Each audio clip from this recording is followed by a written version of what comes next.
রাজনন্দিনী আমার স্ত্রী। বিবাহিত? বিবাহিত ছিলাম। দেখো সেই মানুষটা এখন আর নেই, এই পৃথিবীতেই নেই মানুষটা। আর্য স্যার তোকে নিজে বললেন উনি বিবাহিত ছিলেন, তাই এটা উনি তোর ওই স্ল্যাম বুকে লেখেননি কেন? আমি জানি না রুম্পা, জানি না। আমি ইচ্ছা করে চেপে গেছিলেন, এটা তো উনি ঠিক করেননি, যেখানে উনি জানেন যে তুই কতটা ওনার সাথে জড়িয়ে গেছিস। আমি ওনার চোখে কষ্টটা দেখেছি রে রুম্পা।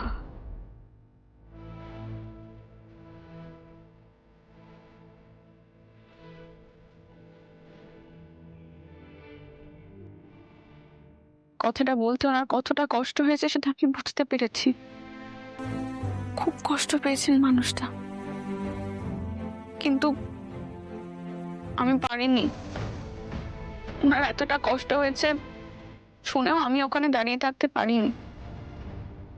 আমি এই কথাটা শোনার পর ওখান থেকে ছুটে চলে গেছি।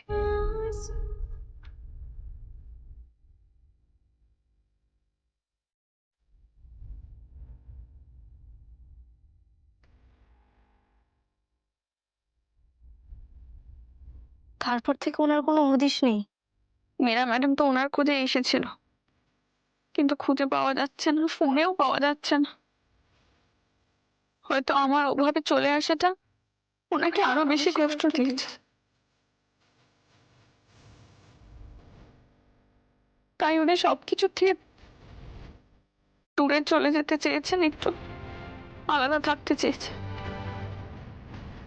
কিন্তু আমার তো খুব কষ্ট হচ্ছে এবার, খুব। ঘর ভাঙে দমকা ঝড়ে, মন ঢেকে যায় আধারে, ভালোবাসা শোনে বিচ্ছেদ নামা, হাহাকার চাপায় বুকে, ছেড়ে গেছে হাত চির সখা।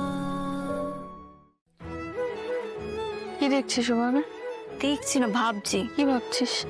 কাকু কাকিমা তোকে দোজবরের সঙ্গে বিয়ে দেবেন, বয়সে বড় না তোর কাছে কোনো ব্যাপার, কিন্তু কাকু কাকিমার কাছে তো একটা বড় চাপ। আর সেখানে উনি বিয়ে করেছিলেন, বউ মারা গেছে। এগুলো শুনলে তো উনি, এটা কি এখন ভাবার কথা, ভাবার সময় এটা? আমার মাথায় তো এগুলোই আসলো। আর্য স্যারকে নিয়ে কোনো অসুবিধা নেই, কিন্তু দোজবরেরটা আমারও কেমন একটু। রুম্পা তুই থামবি? আমাকে থামিয়ে কি হবে?